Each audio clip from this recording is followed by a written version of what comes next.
The United Auto Workers Union could go on strike any day now.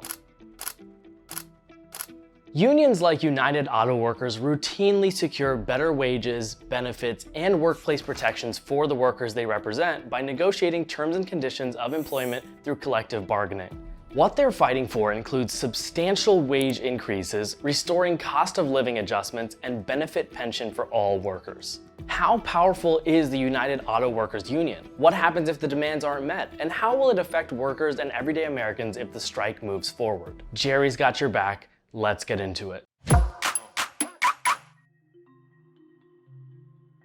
In the early 1930s, the nation slid towards the depths of depression. Labor unions experienced massive growth, in part from the pro-union stance of the Roosevelt administration and from legislation enacted by Congress during the early New Deal. The 1935 National Labor Relations Act, also known as the Wagner Act, required businesses to bargain in good faith with any union supported by the majority of their employees. The United Auto Workers Labor Union, UAW for short, was founded in 1935 in response. On December 16, 1936, 1,000 employees of the Fisher body plant sat down on the job to protest the recent firing of a worker and demand that General Motors recognize the union. The strike became part of the larger General Motors strike of 1936 to 1937, after which the UAW was officially recognized by GM for the first time. By 1941, Chrysler and Ford both followed suit. In the decades that followed, the UAW became a leader in the struggle to secure economic and social justice for all people.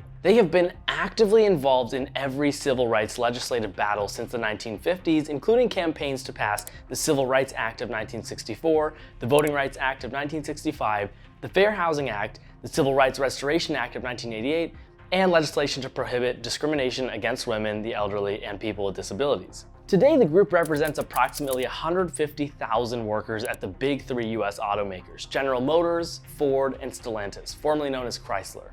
And last week, a whopping 97% of them voted in favor of a strike. That means for the first time in UAW history, members are threatening to strike all three Detroit automakers at once. Talks between the union and the big car brands continue to play out, so the vote does not guarantee a strike will be called, but it does seem pretty likely as it stands now. UAW labor contracts are set to expire by September 14th of this year, and the union's president, Shawn Fain, has said that if a strike were to occur, it would most likely happen soon after that expiration date. To put that into perspective, that's in a matter of days. So if auto workers end up striking, how will they continue to support themselves and their families? The UAW has a strike fund that provides members on walkout with a $500 per week payment. If we look back at the union's last round of bargaining, which took place in 2019, a breakdown in negotiations between the Detroit automakers and the UAW led to a national 40-day strike against GM. The automaker said the strike cost them about $3.6 billion that year in earnings, and the UAW paid nearly $81 million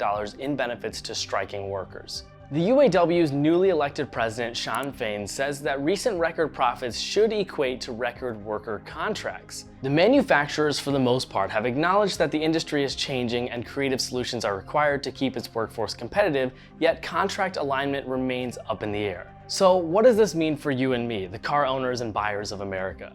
OEMs have been ramping up production as much as possible in the last few months to prepare, so inventory levels should remain strong for a bit. The biggest issues for customers in the short term are likely to be service and parts related. A lot of scrap metal used for parts is produced as a result of the car manufacturing, and there will be a lot less of a supply if production is scaled back or entirely halted. But the full extent of the impact really depends on how long the strike lasts. If the strike does occur and lasts for a long time, losses could compound and begin to deplete inventories, which translates to pricing concerns from there because, as we all know, supply and demand directly impact prices. GM, Ford, and Stellantis are at the heart of this, so if you own a car from these brands or are in the market for one, you are the most likely to feel the brunt of this impact. Companies with workers not represented by the UAW, like Tesla, will be unaffected for the most part. The bottom line, the UAW and the Big Three will need to come to some sort of mutually beneficial agreement. What do you think will happen? Strike or no strike? Let us know in the comments. Jerry,